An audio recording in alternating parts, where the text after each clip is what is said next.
नमस्कार दोस्तों, आज हम विष्णु भगवान के भक्ति की कहानी सुनेंगे। तो चलिए शुरू करते हैं। एक किसान था, उसका नाम हरिया था। वह विष्णु भगवान का बहुत भक्त था, पर वह अत्यंत गरीब था। उसके पास कोई जमीन नहीं थी। वह दूसरों के खेत में मजदूरी करता और उसी से अपनी पत्नी व अपनी बेटी का पेट पालता था। पिछले कुछ दिनों से हरिया को कोई काम नहीं मिल रहा था। उसकी पत्नी भी धार्मिक थी, पूजा पाठ करती थी। वह दोनों बहुत परेशान थे। उसकी पत्नी ने एक दिन पूछा, आज कुछ कमा कर लाए हो या नहीं? पिछले कुछ दिनों से घर में कुछ नहीं है। हरिया ने कहा, कुछ काम ही नहीं मिल रहा। लोगों का कहना है कि अभी कोई काम नहीं है, जब फसल कटेगी तब काम मिलेगा। मैं परेशान हूँ कि अगर कोई काम नहीं मिला तो काम कैसे चलेगा। उसकी पत्नी ने कहा, परेशान न हो, भगवान विष्णु हमारी मदद जरूर करेंगे। चलिए, खाना ठंडा हो रहा है, खा लीजिए। उसने अपनी पत्नी से कहा, सरला खाना खा लो। सरला ने कहा, आप खा लो, मैं भी थोड़ी देर बाद खा लूंगी। हरिया और उसकी बेटी सुधा खाना खाने लगी। तभी एक संत की आवाज़ आई, कोई कुछ खाने को दे दे, भगवान तुम्हारा भला करेगा। उसकी आवाज़ सुनकर हरिया की पत्नी बाहर आई तो उस साधु ने कहा, बेटा क्या तुम्हारे पास कुछ खाने को है? हरिया बोला, बाबा हमारे पास तो खुद खाने के लिए कुछ नहीं है, हम आपको कहाँ से दें? थोड़ी सी खिचड़ी बनी थी, अब वो भी नहीं है। तब उसकी पत्नी सरला ने कहा, अभी रुकिए बाबा, मेरे हिस्से का खाना बचा है। तो हरिया बोला, सरला यदि तुम बाबा को खाना दे दोगी तो तुम क्या खाओगी? उसकी पत्नी ने कहा, नहीं, मुझ पर पाप लगेगा। सरला, जैसी तुम्हारी इच्छा। अपने हिस्से का खाना लाकर बाबा को दे देती है। बाबा उसे खाने को खा लेता है। बाबा ने कहा, बेटा तुमने भूखे को खाना खिलाया, तुम्हारा भला हो। मेरे पास तुम्हें देने के लिए कुछ नहीं है, पर यह अंगूठी है, मैं तुम्हें दे रहा हूँ। इसे अपने पास रखना, यह तुम्हारी कठिन समय में मदद करेगी। पर याद रखना, रात में इसे पहनना नहीं, रात में इसकी शक्ति बढ़ जाती है, तुम्हारी उंगली इसे सहन नहीं कर पाएगी। उन्होंने बाबा को धन्यवाद दिया। हरिया सरला से कहता है, इस अंगूठी में ऐसा क्या है जो भगवान ने हमें चुना? सरला बोली, शायद यह हमारे अच्छे कर्मों का फल है जो भगवान ने हमारे लिए इसे चुना है। हरिया कहता है कि सरला, अब तुम क्या खाओगी? काश हमारे पास चावल होता। इतना कहते ही अंगूठी में से चमक निकली और एक थाली में चावल आ गया। हरिया सरला देखकर चौंक गए। हरिया ने सरला से कहा कि यह कोई ऐसी वैसी अंगूठी नहीं है, यह तो जादू ही है। देखो, हमने चावल चाहा, मिल गया। इसे हम खाने को कुछ भी मांग सकते हैं। अरे वाह, यह तो अच्छी बात है। तो आप पूड़ी सब्जी मांगे, मेरा काफ़ी दिन से पूड़ी सब्जी खाने का मन कर रहा था। हरिया ने कहा, ठीक है। वह अंगूठी से कहता है, हमें थोड़ी सी पूड़ी सब्जी दे दो। थोड़ी देर में पूड़ी सब्जी की प्लेट आ जाती है। दोनों खुश होकर बैठकर खाते हैं।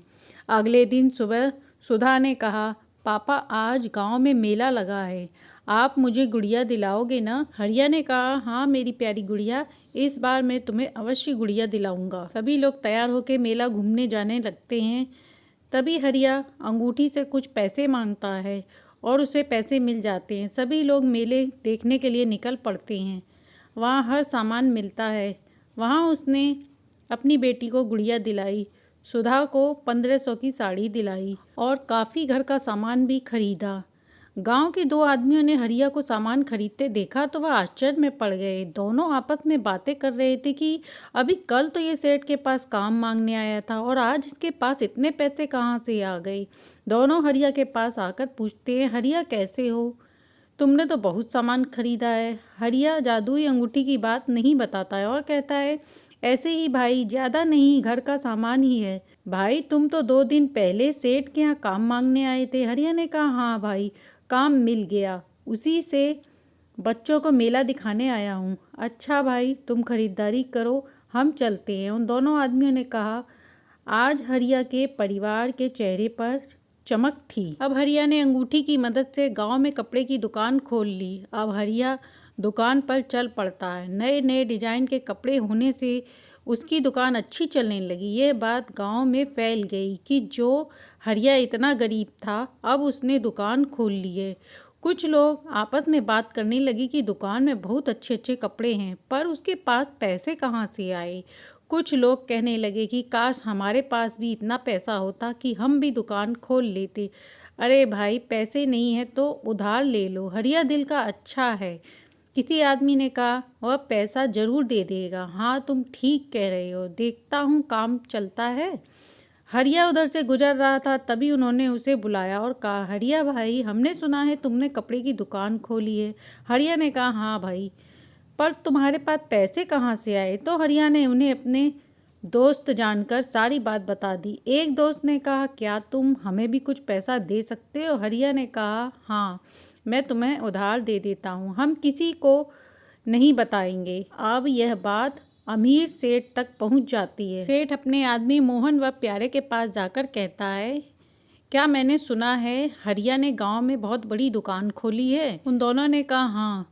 सेठ ने कहा, वह तो कुछ दिन पहले मेरे पास काम मांगने आया था, इसके पास अचानक से इतना पैसा कहाँ से आ गया जो इसने दुकान खोल ली? सेठ ने कहा, मोहन, पता करो आखिर उस गरीब के पास इतना पैसा कहाँ से आया। दोनों लोग हरिया के पीछे लग गए और रात में हरिया घर जाता है तो अंगूठी उतारकर अपनी पत्नी को देता हुआ कहता है, अब हमें इस अंगूठी की ज़रूरत नहीं है, अब हमारा काम अच्छा चल रहा है। मैं सोचता हूँ कि इसे किसी गरीब ज़रूरतमंद को दे दें जो हमारी तरह हो, उसका भी भला हो जाए। की पत्नी ने कहा, हाँ सही बात है, हाँ आप सही कह रहे हैं। सेठ के दोनों आदमियों ने सेठ को आकर सारी बात बताई कि उस अंगूठी से उसकी किस्मत बदली है, एक अंगूठी की वजह से ऐसा हो सकता है। सुबह होने पर हरिया की पत्नी ने कहा, मुझे एक गुलाबी साड़ी चाहिए, आप अंगूठी से मांग लो। हरिया कहता है कि दुकान में इतनी साड़ी है, ले लो, पर वह कहती है, नहीं, उस तरह की नहीं है, मुझे इस अंगूठी से कहकर दिला दो।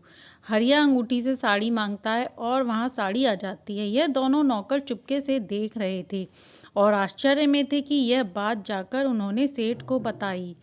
अच्छा, यह तो जादुई अंगूठी है। सेठ ने कहा, तुमने कहा हरिया रात में अंगूठी उतार कर सोता है। नौकर ने कहा, सेठ जी, यह सही बात है। सेठ ने कहा, मैं आज रात को ही उस अंगूठी को उठा लेता हूँ।